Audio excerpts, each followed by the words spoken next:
troisième édition de la Foire internationale de Dakar, FIDAK, a accueilli la première journée du forum scientifique consacré au thème « Transformation territoriale et développement inclusif ». À l'ouverture des travaux, experts et acteurs clés ont échangé autour d'un enjeu central, la gouvernance territoriale au service de l'équité sociale. Quand on parle de la FIDAK, d'habitude, on oublie cet aspect scientifique-là. On fait beaucoup plus focus sur les expositions.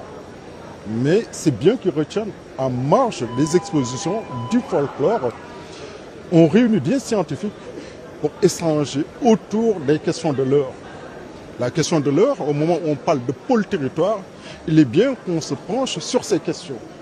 On tire toutes les conclusions nécessaires et le plus important ici sera de la mise en œuvre.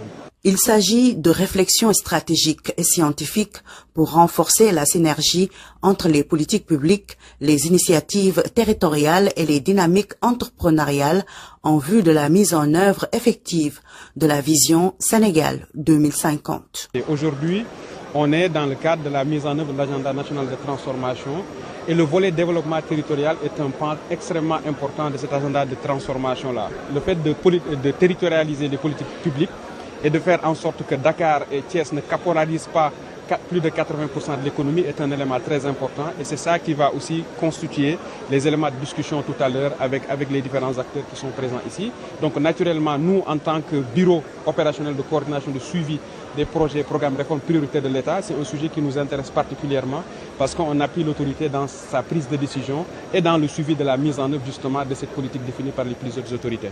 Bâtir le Sénégal est à la fois une responsabilité collective et une formidable opportunité.